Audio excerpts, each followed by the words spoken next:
आज पाकिस्तानी आईनी तारीख और आज़ाद अदलिया के लिए एक सियाह दिन है।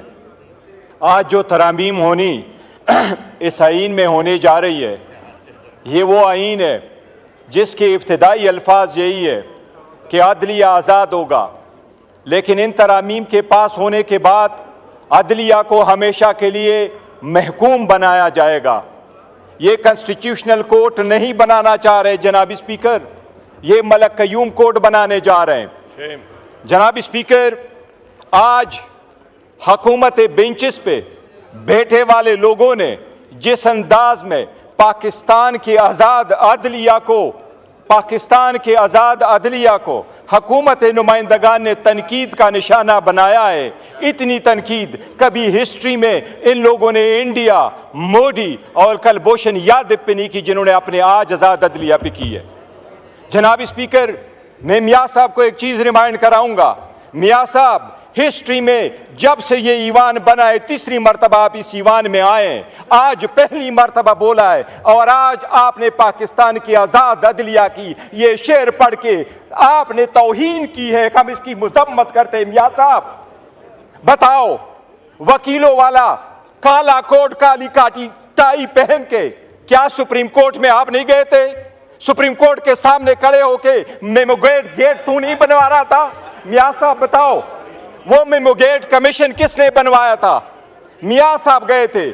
वो मियाँ साहब अपने काला कोट काली टाई पहन के मियाँ साहब ने केसरगू किया था, और वो कमीशन वो बनवाया था जिसका सरबराह काजी फायजी सा था।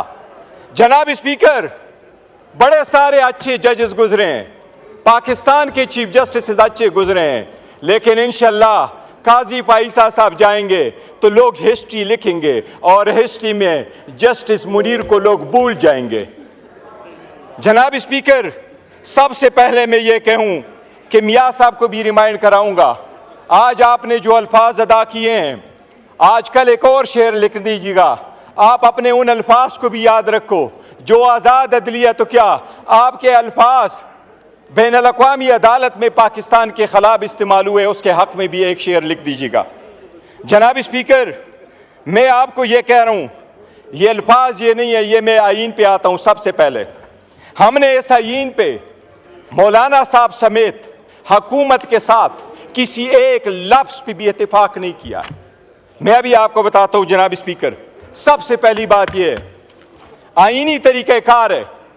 आईन में जब अमेंडमेंट हो रही है जनाब स्पीकर, अगर आप कानून साजी करें तो ये आर्टिकल 70 है।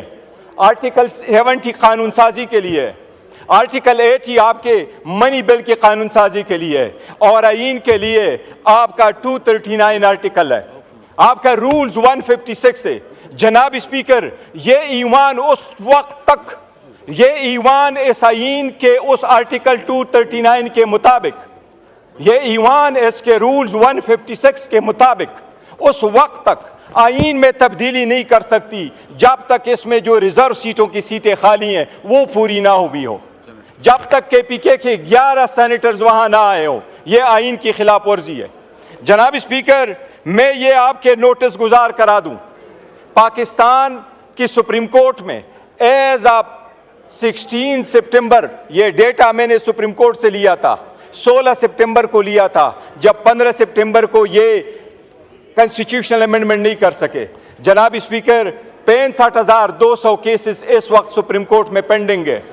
65,200 केसेस में 148 केसेस कॉन्स्टिट्यूशनल है और 28 केसेस वो सो मोटो है। 176 केस की आड़ में ये कॉन्स्टिट्यूशनल कोर्ट बना रहे हैं। जनाब स्पीकर, ये कॉन्स्टिट्यूशनल कोर्ट ऐसे नहीं बना रहे हैं, ये चाह रहे हैं कि ये जिस तरीके से जजेस को महकूम करना चाहते हैं, ये चाहते हैं हर एक अदालत इनके मातहत हो। इसमें हैंड पिक जजेस को ये उठाएंगे। वज़ीर आज़म पहली मरतबा चीफ जस्टिस की तैनाती करेगा, जजेस की वो तैनाती करेगा और उसके साथ रखेगा।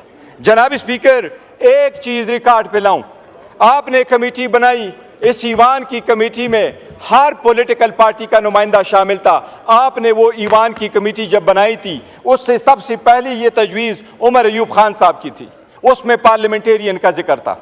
जनाब स्पीकर, 10 प्रोसीडिंग्स हुई है। आपको सिर्फ ये मैं रिकॉर्ड बताता हूं, आप देख लीजिएगा। ये कानून साजी होते हुए सिर्फ ये नहीं है कि आइन की खिलाफ वर्जी हो रही है, इस ईवान को मिसलीड किया गया। मैं शाह साहब का भी रिमाइंड कराऊंगा, शाह साहब खुर्शीद शाह साहब मर थे, उसके साथ भी धोखा हुआ है, आपने उसका नोटिस लेना है। जब कमेटी बनी, खुर्शीद शाह साहब चेयरमैन हुए, तो मैंने मुखातिब करके खुर्शीद शाह साहब को कहा, मैंने कहा शाह साहब बड़ी जिम्मेदारी है, ये जिम्मेदारी निभा पाओगे? शाह साहब ने जवाब नहीं दिया था। जनाब स्पीकर, ये जब कमेटी में हम आए, सबसे पहला ड्राफ्ट इनकी खुर्शीद शाह साहब की जो कमेटी थी, जिस तरह रोयत हिलाल कमेटी को कभी चांद नजर नहीं आता, खुर्शीद शाह की कमेटी को कभी मुसव्विदा नजर नहीं आता। ये तो अच्छा हुआ मौलाना पापुल जैद थे कि उसने लीक करवाया। जनाब स्पीकर, ये पहला ड्राफ्ट जब लीक हुआ, मैंने वजीर कानून साहब को कहा आपका ड्राफ्ट लीक हुआ है, क्या ये आपका ड्राफ्ट है? उसने एडमिट नहीं किया। सबसे पहला ड्राफ्ट रिकॉर्ड के मुताबिक जनाब स्पीकर 17 तारीख को हमारे पास आया, 56 आर्टिकल पे मुश्तमिल। आखिरी ड्राफ्ट ये आपके मेरे साथ हाथ में जनाब स्पीकर, ये वो ड्राफ्ट है जो मैंने अपने आमिर डोगर से नहीं लिया। ये वो ड्राफ्ट है जो मैंने पुलेन साहब को बुलाया, मैंने पुलेन साहब से कहा आप मुझे अपना ड्राफ्ट दे दे। वो कौन सा ड्राफ्ट है? ये वो ड्राफ्ट है जो खुर्शीद शाह साहब की कमेटी ने फाइनल किया। जनाब स्पीकर, सारे पार्लियामेंटेरियन के सामने इसने ये दावा किया कि ये ड्राफ्ट फाइनल है, ये पार्लियामेंट की तरफ से जा रहा है, ये ईवान में जब ड्राफ्ट आएगा वो इसके मुताबिक होगा। ये पुलेन साहब इनकी तरफ बैठे हुए हैं, उनसे आप पूछ ले। जनाब स्पीकर, ओवरनाइट क्या हुआ कि आपने ये मंजूर शुदा, हमारे तरफ से नहीं, मैं रिकॉर्ड पे दो चीजें आपको कहूं। हम उस ईवान पार्लियामेंट का हिस्सा थे, उस कमेटी का हम हिस्सा इसलिए थे कि उसमें लफ्ज लिखा था कि ये पार्लियामेंटेरियंस के लिए बनी है। हमने पार्लियामेंटेरियन का इशू उसके अंदर लाया था। हमने इस ईवान में बारहा उनको कहा था कि आपका कोई मैंडेट नहीं है कि आइन के आईनी तरमीम का मुसव्विदा आप तो कर ले। ये हम बारहा लेके आ चुके थे, हम मौलाना साहब के साथ भी थे। मैं रिकॉर्ड पे कहना चाहता हूं जनाब स्पीकर, हमने किसी के साथ इस ड्राफ्ट के एक लफ्ज पे भी इत्तेफाक नहीं किया था, बिकॉज हम समझते थे ये इलेजिटिमेट है, ये इसका प्रोसेस नहीं है। लेकिन जनाब स्पीकर, ये ड्राफ्ट आज आपके सामने वजीर कानून ने रखा, इसको सिर्फ देख ले। ये जो खुर्शीद शाह साहब की कमेटी ने भेजा, इनको कमिट किया, ये फुलेन साहब सामने बैठे हैं कि हमको कहा इसमें से एक लफ्ज नहीं होगा, वो खुर्शीद शाह साहब बैठे हैं कि इसमें से कमी नहीं आएगी। अब मैं आपको ये बता रहा हूं जनाब स्पीकर, ये क्या कर रही है हुकूमत एक चॉकलेट की कोडिट करके अवाम को जहर दे रही है, अदलिया को तकसीम कर रही है, अदलिया को महकूम बना रही है। मैं अभी आपको बताता हूं, ये ड्राफ्ट मंजूर शुदा था। इस ड्राफ्ट में ये लिखा था, पहला लफ्ज देखे, ये देखे, सबसे पहला लफ्ज देखे जनाब स्पीकर, इसमें यह लिखा था कि कमीशन होगा चीफ जस्टिस पे मुश्तमिल और इसमें होंगे 4 सीनियर जजेस। आपने इसको क्यों चेंज किया? यह हुकूमती ड्राफ्ट में क्यों चेंज आया? दूसरी बात, यह कमेटी आपने बनाई जिसमें से जजेस की अपॉइंटमेंट होना था, इनके अल्फाज में आपने तय्युर क्यों डाला, 230 क्यों डाला? आपने दूसरे लफ्ज इसमें लिखा जनाब स्पीकर, ये आपके सामने गोशगुजार कराता हूं, ये कमेटी के सीनियर जजेस को किसने चेंज किया? ये चौथा आपके सामने लेके आ जाता हूं जनाब स्पीकर, कमेटी ने कोई भी इस बात पे इत्तेफाक नहीं किया था, कमेटी में कोई भी आर्टिकल 202A नहीं था, कमेटी ने कोई अप्रूवल नहीं दी थी, कमेटी ने कभी नहीं कंसिडर किया था कि हाई कोर्ट के लेवल पे भी कॉन्स्टिट्यूशनल बेंचेस होंगे। जनाब स्पीकर, ये आपने की कॉन्स्टिट्यूशन कमेटी थी, ये खुर्शीद शाह साहब ने नोट भेजा था, ये ईवान के साथ भी फ्रॉड हुआ है, जो ऐसा ड्राफ्ट आया है जो ईवान ने नहीं भेजा। जनाब स्पीकर, मैं 3 चीजों का अर्ज करता हूँ जी। ये आदलिया पे अटैक है, बस काइंडली वाइंड अप कीजिए। जनाब स्पीकर, मैं कंप्लीट करता हूँ जनाब स्पीकर, मैं आर्टिकल 175 का जनाब स्पीकर आपको एक अर्ज कर रहा हूँ। एक चीज जनाब स्पीकर, लीडर को बुलाएं जी। जनाब स्पीकर, अभी चीफ जस्टिस का जब इंतखाब होगा उसमें 8 एमएनए शामिल होंगे और इसमें 4 सेनेटर शामिल होंगे।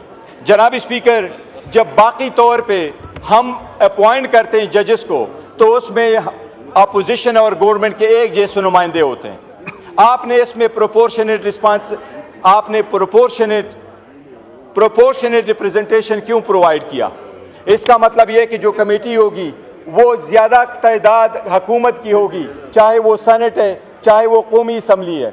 इनका मतलब ये कि ये खुद बनाएंगे, ये कॉन्स्टिट्यूशनल कोर्ट के बेंचेस ये खुद बनाएंगे, जजेस की अपॉइंटमेंट ये खुद करेंगे, चीफ जस्टिस का अपॉइंटमेंट भी ये वज़ीर आज़म खुद करेगा। जनाब स्पीकर, ये अदलिया की आज़ादी के खिलाफ सबसे बड़ा कदगन है। इसी तरह आर्टिकल 199 में जो कॉन्स्टिट्यूशनल केस प्रोवाइड किया है, जनाब स्पीकर एक मिनट में कंक्लूड कर दूं। जनाब स्पीकर, इसी तरह आर्टिकल 191 में जो आप कॉन्स्टिट्यूशनल बेंच प्रोवाइड कर रहे हैं, जनाब स्पीकर, कोई भी अदलिया में ये कभी नहीं हुआ कि सुप्रीम कोर्ट तो केस के फैसले करे लेकिन उसके लिए बेंचेस कोई और बनाए। सुप्रीम कोर्ट अदालत अदलिया कब होगी अगर उसके लिए बेंचेस कोई और बना रहा है? हाई कोर्ट में ये बर्डन कैसे होगा अगर उसके लिए बेंचेस आप ही बना ले? और जजेस आज़ाद कैसे होंगे अगर उसमें से गैर जजेस की तादाद आप ज़्यादा करके कर ले? 18वीं तरमीम इसलिए नहीं ख़त्म हुई थी, इसलिए ख़त्म नहीं हुई थी कि अदलिया ने यह कहा था कि ईवान कानून साजी नहीं कर सकती। अदलिया ने इसलिए ख़त्म किया था कि जजेस की तादाद कम कर दी थी। वो तो 9 मेंबर बेंच पे मुश्तमिल था जिसमें 5 जजेस थे, अभी 4 जजेस थे और 3 नॉन जजेस थे। अभी तो आपने उसमें 5 जजेस और 8 नॉन जजेस कर लिया। जनाब स्पीकर, हम समझते हैं ये सब के सब आज़ाद अदलिया के खिलाफ इनका एक पहले ये सुप्रीम कोर्ट पे अटैक करते रहे, आज पूरे अदालती निज़ाम पे इन्होंने अटैक किया है। हम समझते हैं ये कानून के खिलाफ वर्जी। जनाब speaker, thank you very much. Thank you ji. Now I put the motion to the house.